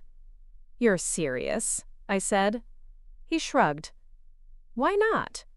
I looked down at my boots, scuffed with drywall dust. "I'm a lot." "I know. I'm complicated," he laughed. "So am I." I met his eyes, the mural behind him bleeding color into the half-dark. I thought about the fortress. The locks. The lines I'd drawn so thick I'd almost forgotten they could be erased. "Okay," I said. "Ask me out." ... He did, properly. Flowers. A sad, half-crumpled bunch of daisies he'd snagged from a corner market. Dinner at a tiny Thai place with flickering candles and sticky tables. A walk home in the cold, our shoulders brushing, our hands bumping together until we both gave up and tangled our fingers in the space between us. He kissed me under the Pinecrest sign, one arm braced against the door like he was holding up the whole damn building just for me. It wasn't fireworks. It wasn't a movie score swelling in the background. It was real. Warm, imperfect, new. I could work with new... Oliver called the next morning. Not to yell. Not to grovel. Just to talk. "I sold the car," he said. "Got a junker. But it runs." "You didn't have to do that," I said. "Yeah," he sighed. "I did." We talked about nothing for 20 minutes. Sports I didn't care about. Mom's new obsession with online yoga. Becca's clinic fundraiser. Small talk that felt like an olive branch. I took it. When we hung up, I didn't feel like his banker. I felt like his sister again. Late one night, I stood on the Pinecrest roof with Caleb, a thermos of hot chocolate between us because he insisted it was more romantic than wine. "Remember when you hated this place?" he teased. "I didn't hate it. You didn't love it." "I didn't know how to," I admitted. He bumped his shoulder into mine. "You do now." We watched the city blink below us, tiny squares of light flickering on and off like Morse code for people trying to find their way home. For the first time, I wasn't afraid of what came next. Not the contractors. Not the budgets. Not the families who would fill these units with voices and laughter and arguments about who left dishes in the sink. They'd seen my bank statement once and thought they'd seen all of me. Now they were starting to see the truth. So was I. I didn't go back to the condo that night. Or the night after that. Somehow, one night on the Pinecrest roof turned into 2, then 3. Not that I was literally sleeping under the stars. I wasn't that poetic. But when the contractors left and the co-op kids went home, I'd linger. I'd wander the lobby, running my fingers over the mural's ridges where Caleb's paint layered like stubborn hope. Sometimes he was there, other times not, but his presence always felt stitched into the place now. Riley started calling Pinecrest my unofficial address. I half joked that she should forward my mail there. But the truth was, the longer I stayed, the more my condo felt like a vault. Clean. Safe. Lifeless. One evening, Becca caught me alone in what was going to be the co-working lounge. We'd just finished hanging the cheap pendant lights she'd found on sale, our hands raw from scraping drywall off our knuckles. She dropped onto one of the folding chairs we'd scavenged from the basement, her ponytail drooping. "You gonna keep living here?" I raised an eyebrow. "Here?" She gestured at the dusty floor, the open windows where a soft spring breeze snuck in, rattling the temporary blinds. "You haven't slept in that fortress of yours in a week." "Don't think I don't know." I leaned against the window, the painted trim cool on my spine. "Maybe I need a break. Or maybe you need a new place." "Becca." "Jen," she cut in, her voice gentle but firm. "You said you were done buying your way into feeling safe. Maybe it's time you let yourself feel at home somewhere instead." I didn't answer. Because she was right. And we both knew it. A few nights later, it was Caleb who said it. Not with a speech. He wasn't that kind of guy. He was sitting on the roof again, feet dangling over the edge, eating cold takeout noodles straight from the box. "You ever gonna sleep in that marble tower again?" he asked. Mouth half full. "Probably," I said, but the lie tasted like cardboard. He snorted. "Sell it." I turned to him, incredulous. "You think I can just—" "You can do anything," he said simply. "Isn't that what the fortress was for? Proving you didn't need anyone?" I opened my mouth, closed it. He just shrugged, pointing his chopsticks at the half-finished community garden 2 stories below us, where volunteers were already planting spring herbs in the raised beds. That stuck with me. Stuck with me when I woke up at 4 a.m. in my condo 2 days later, staring at the ceiling while the HVAC hummed like a caged beast. Stuck with me when I went to pour coffee and saw the glass box, Riley's old coffee sleeve, sitting next to Becca's crumpled envelope of 20s. Safety, investment, security. It had all been real once, but the fortress wasn't keeping the storm out anymore. It was keeping me from walking into the rain on my own terms. By the time the Pinecrest community meeting rolled around, I'd made my decision. We held the meeting in the freshly painted lobby. No folding chairs this time. Riley had found a local furniture maker who built mismatched benches from reclaimed wood. Kids climbed all over them, while their parents debated whether the community room should be a yoga studio on Wednesdays or a free tutoring center every afternoon. I stood at the front, fingers clutching the note cards I'd scribbled half a speech on. But when I looked at the faces in that room, Becca's hopeful grin, Riley's warm eyes, Caleb's quiet, steady presence at the back, the cards felt unnecessary. "I want this place to be ours," I said, my voice loud enough to rise over the squeal of someone's baby in the back row. Not mine. Not just my investment. Ours. A murmur of surprise rippled through the room. Becca's eyes widened. Riley pressed her hand to her mouth. I set the cards down, my palms open. I'm converting Pinecrest to a co-op. The units that were going to be luxury condos. We'll offer them to tenants who want to buy in together. Artists, small business owners, families who want a stake. No one gets rich off anyone else. We share the risk. And the reward. A long silence followed. Then, from the back, a man in a battered windbreaker raised his hand. Why? I didn't flinch. Because you're the reason I don't need a fortress anymore. .. That night I walked the Pinecrest hallways alone, letting the new keys swing from my wrist. They were real keys now, not just contractor master keys. Keys that would open doors to rooms filled with real people, not just profit margins. I found Caleb painting a second mural in the stairwell.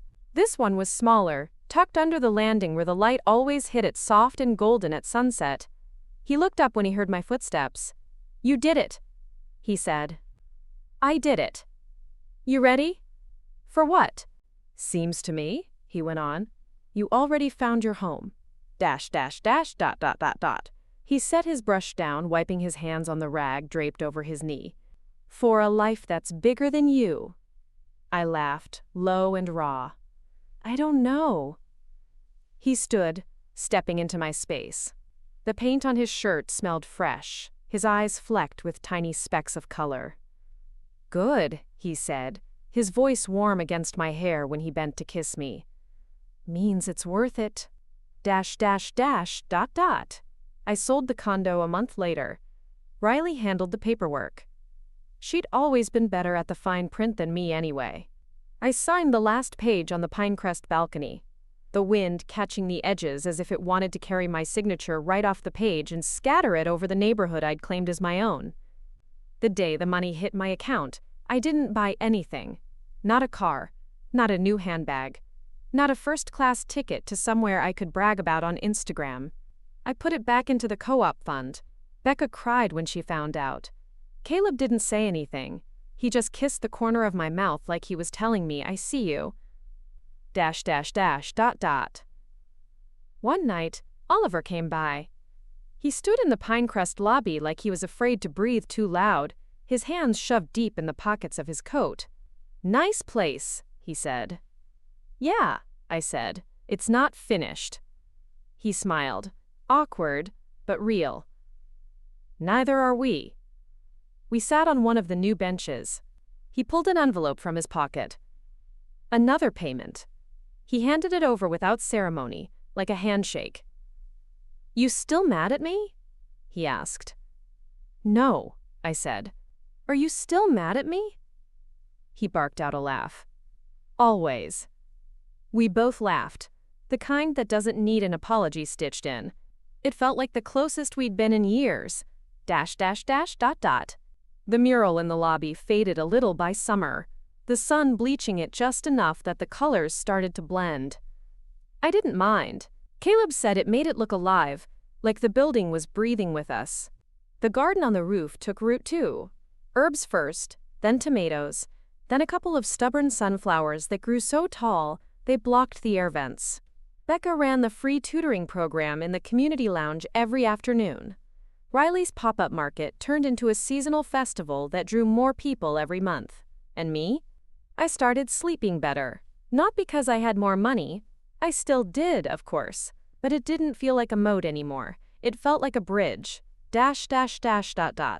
Some nights, I still walk the hallways when everyone's asleep. I run my hand along the walls, the paint rough under my fingertips, the hum of laughter and music, and late-night arguments echoing from behind doors that aren't mine to control. They held an intervention because they thought I was spending too much. What they didn't see was that I wasn't spending enough, not on what mattered. Now I am. And every single penny feels like freedom. ... When I was a kid, my dad used to say, asterisk. The money doesn't love you back, General. You can hold it, count it, hide it under the mattress, but it won't say your name when you're gone. Asterisk. Back then, I'd roll my eyes, because what did he know? He was the same man who bounced checks at the grocery store, who'd lose $10 and shrug like it was nothing while Mom stood behind him, pinching pennies in her purse. But now, standing in the Pinecrest courtyard at dusk, my arms wrapped around a paper cup of cheap hot chocolate that Caleb had forced on me, I found myself repeating those words in my head like a prayer I'd never learned to say out loud. The money doesn't love you back, it doesn't, but the people do, if you let them. The courtyard was different now. No longer just a patch of dirt, framed by chain link and overgrown weeds. It was alive. Planters overflowing with herbs and flowers that the neighborhood kids insisted on watering even when it rained. String lights zigzagged overhead like someone had stitched the sky back together after a storm. Becca was here tonight too, sitting cross-legged on one of the new benches she and Oliver had stained together that weekend. I'd caught them laughing earlier. A real laugh, the kind that echoed off the brick walls like a promise we might actually get it right this time. Riley was posted up by the folding table we'd repurposed into a listening to a teenage girl pitch a pop-up movie night on the roof. Riley's head was tilted the way it always did when she was truly listening. Like every word could become something if you just wrote it down in the right order. Caleb hovered near the mural he'd started on the exterior wall, the final piece of this weird, beautiful puzzle. He'd promised to let the kids paint the last corner next weekend. Big splashes of color they'd remember every time they walked past. Asterisk art is for everyone. Asterisk he'd told me that morning, splattered in lavender and teal. Asterisk, not just for me to sign my name under. Asterisk. I stood back, coffee cup pressed to my lips, trying to memorize it all. The way the fairy lights flickered. The low buzz of conversation. The way Becca caught my eye and mouthed, "You okay?" Asterisk, even though we both knew the answer didn't matter as much as the asking. It had been 6 months since the so-called intervention. 6 months since I'd stood in the same courtyard with nothing but a balance sheet to shield me from the fact that I was just as scared of losing love as they were of losing money. 6 months since the fortress cracked wide enough to let people walk through.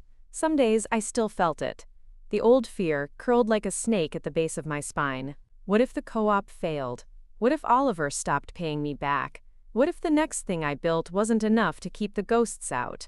But then I'd come here, stand under these fairy lights, and watch Becca sketch out a tutoring schedule on a scrap of paper, or Riley toss her head back laughing at some stupid pun the new vendor made, or Caleb press a paint-smudged kiss to my temple when he thought no one was looking. And I'd realize the ghosts didn't stand a chance. After the courtyard cleared out that night, Becca lingered. She leaned back against the half-painted mural wall, her hair tied up in a knot that had half fallen out hours ago. "You ever think we'd get here?" she asked. "Where's here?" she snorted. "You know what I mean." I joined her against the wall, feeling the paint's faint texture under my shoulder blades. "No, I didn't." She nudged my arm. "You could have sold this place for double. Easy. You could have run off to some island and let the rest of us drown." I let out a slow laugh, my breath visible in the chill. "Yeah, and I'd have been just as alone there as I was here." She didn't argue, just reached over, linked her pinky through mine like we used to do when we were kids, promising each other we'd run away and join the circus. Maybe, in our own way we did. A few nights later I found Oliver in the community lounge. He wasn't supposed to be there.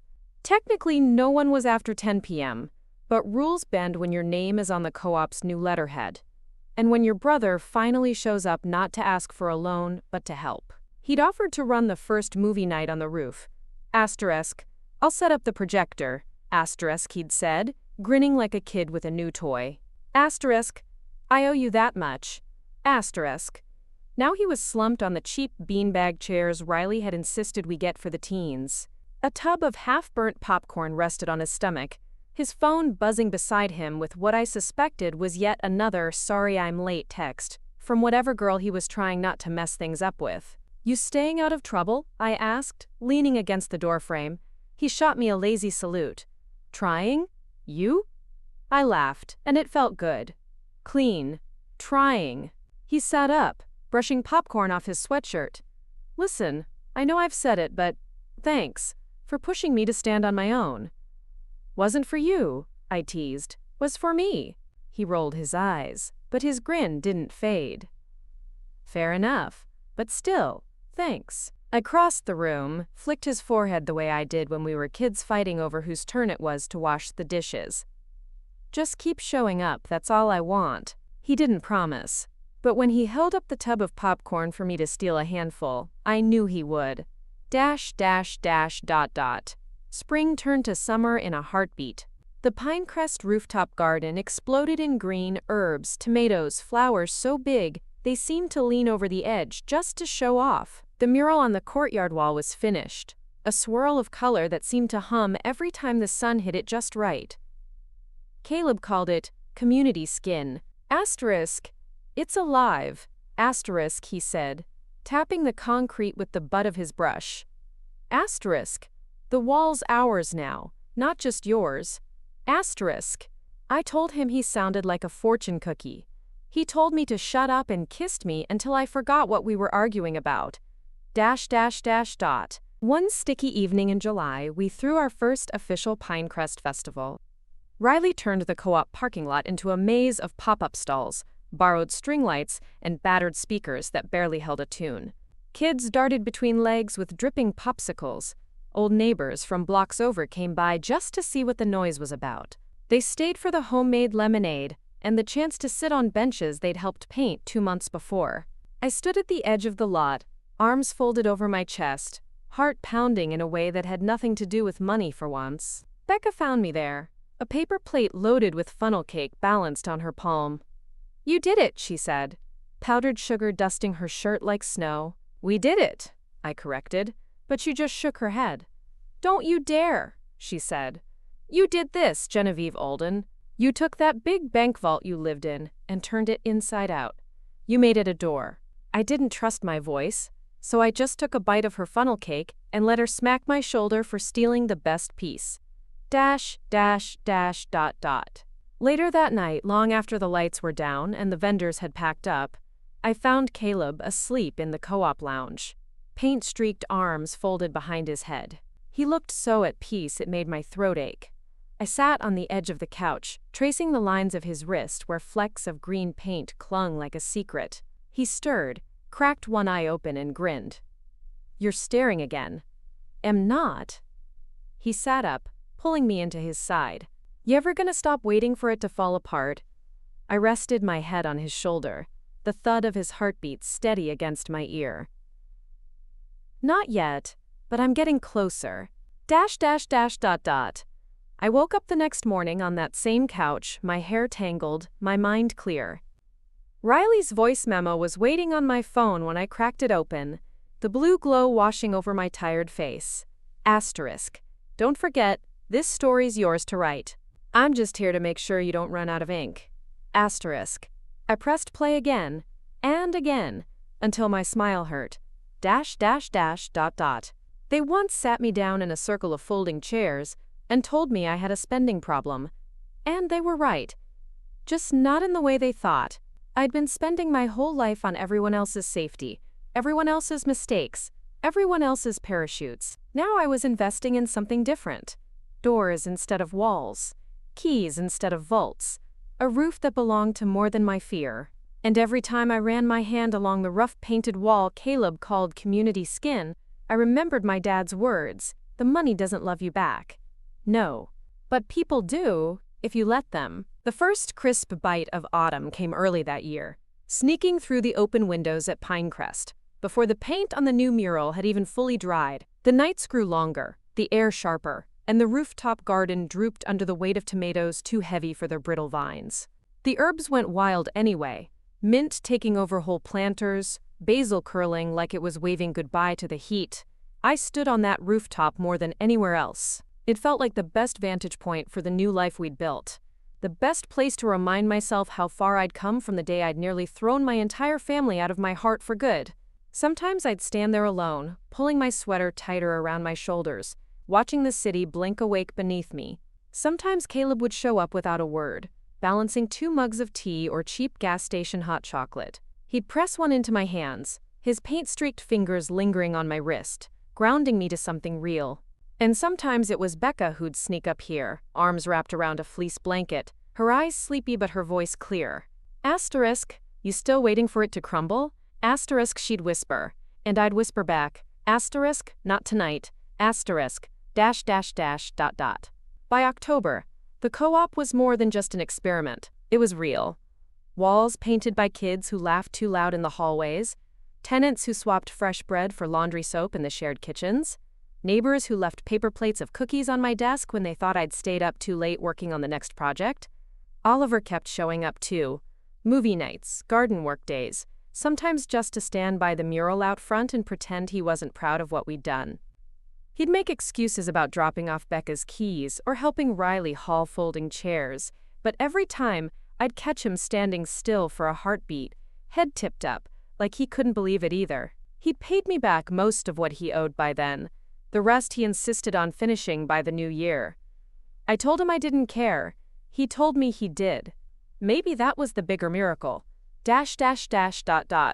One Saturday, we held a harvest festival in the courtyard. The first one, we said. But everyone knew it wouldn't be the last. Riley went overboard, stringing up lanterns that bobbed in the wind like paper moons. Her clipboard clutched so tight I worried it'd snap in half.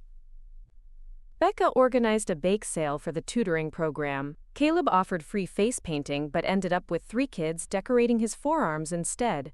Tiny stick figures and wobbly rainbows scribbled in washable marker. I stood behind the hot cider table, ladling out cup after cup, my palms sticky with sugar and cloves. A line of neighbors snaked across the courtyard.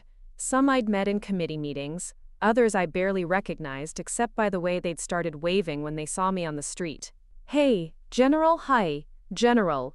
Miss Alden, could you help me with? I'd never been Miss Alden to anyone but a bank manager before, and here it meant something different.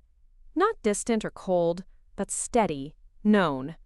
A little girl with a gap-toothed grin tugged my sleeve while I was pouring cider. Are you the boss? I laughed so hard I nearly spilled the ladle. No, sweetheart. We all are.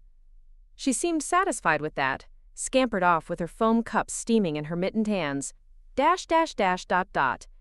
Later that night, when the festival wound down and the last paper lantern flickered out, I found myself alone in the community lounge, sweeping popcorn kernels off the battered rug we'd rescued from the curb last spring. My back ached, my throat was raw from laughing too much, and my cheeks hurt in that good way they do when you've been smiling for hours and forgot you were capable of it.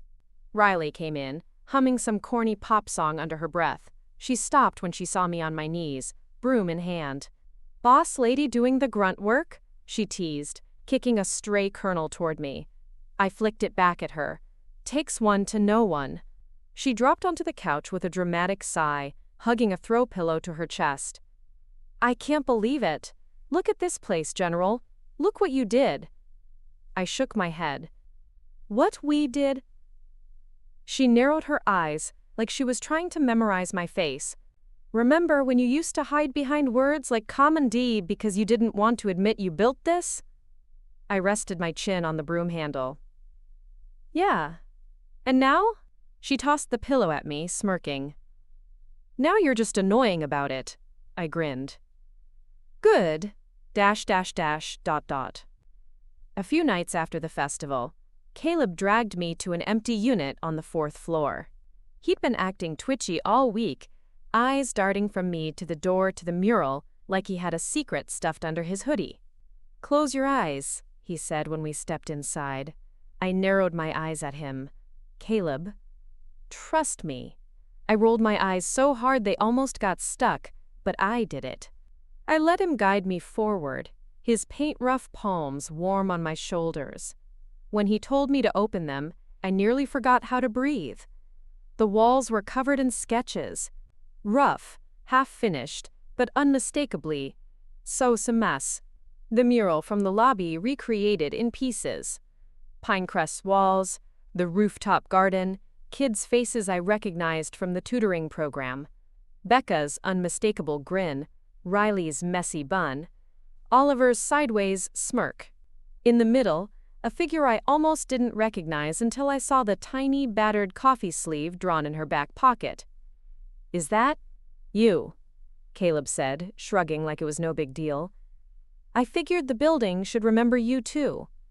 I turned, swallowing the lump that threatened to burst from my chest. "I didn't ask for this." "Yeah, well," he said, leaning in until our foreheads touched, paint still drying in the air around us. "You don't always have to. ..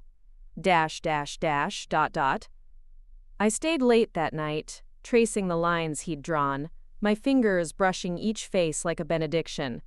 It felt like seeing my life stitched together for the first time. Not in numbers, not in dollar signs, but in moments that couldn't be withdrawn from an account or filed in a folder. .. Winter crept in, sharp and unapologetic. The garden beds froze over, the last stubborn herbs curling into themselves. We draped blankets over the benches. Kids switched from popsicles to mugs of cocoa clutched in mittened hands. We made it work. All of us. Riley started an indoor craft fair in the community lounge. Becca organized coat drives, hauling donated jackets up the stairs with Oliver trailing behind her like a pack mule. Caleb painted snowflakes on the lobby windows, kids pressing their noses against the glass, their laughter muffled by scarves and the sheer delight of being warm inside together. Sometimes, when it was quiet, I'd sit at my old metal desk in the corner of the lounge, the same one I'd nearly abandoned in my condo when I sold it, and run my thumb over the battered coffee sleeve I'd framed above it. A reminder of what betting on yourself really means. .. One night, Oliver stopped by after work. He plopped down in front of my desk, cradling a chipped mug of tea Becca had forced on him. "Got something for you," he said, sliding an envelope across the scratched wood. I didn't open it right away. I just looked at him. My brother, my oldest headache, my first heartbreak when he'd failed me over and over. And now, the man sitting in front of me with tired eyes but a clear voice. "I'm square now," he said. "With you. With me." I pressed my hand over the envelope, my palm warming the paper. "Thank you." He stood to leave, pausing at the door. "You know," he said, his mouth twitching like he couldn't decide if he was going to smile or not. "You ever need a loan?" I laughed so loud it bounced off the lounge windows, the mural, every wall we'd made ours. "Get out of here. .. The last day of the year dawned brittle and gray. Snow flurries spun lazy circles over Pinecrest's courtyard. Becca called me from the community kitchen, voice breathless, excitement fizzing through the phone. "Emergency," she said. I grabbed my keys. "What kind?" "Come see." I found her huddled outside the entrance, Riley at her side, both of them bouncing in the cold like kids on Christmas morning. "What?" I started. But then I saw it. In the middle of the courtyard, the kids had built a snow fort. Not just any fort. They'd stacked the bricks in rough, uneven tiers, but the pattern was unmistakable. A tiny replica of Pinecrest's mural walls, complete with twigs sticking out like makeshift scaffolding. One of the kids, Liam, who'd once told me he wanted to be an architect like the ones he'd seen on TV, caught me staring. He ran over, eyes bright, cheeks pink. "Miss Genevieve, it's the fortress!" he yelled. Becca clapped a mitten over her mouth. Riley's eyes shone like glass. "Not a fortress, buddy," I corrected, kneeling in the snow to look him in the eye. "It's a door. .. That night we all gathered on the rooftop.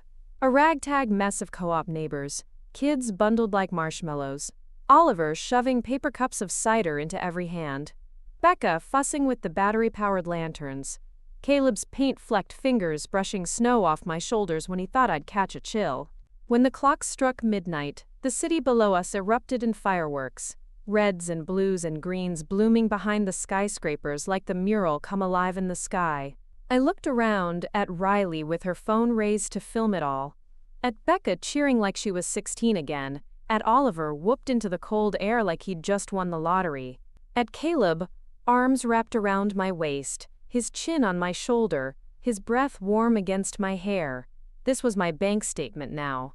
Not the zeros, not the balance sheets, This mess of people and light and laughter echoing off walls I'd once built to keep them all out. They'd held an intervention because they thought I was spending my life wrong. Turns out, they were right. Just not in the way they expected. Now I spend every day investing in a place where my name means more than money. And for the first time in my life, I know I'm worth every penny. .. 2 more great stories are next. Don't miss them. Subscribe and turn on notifications.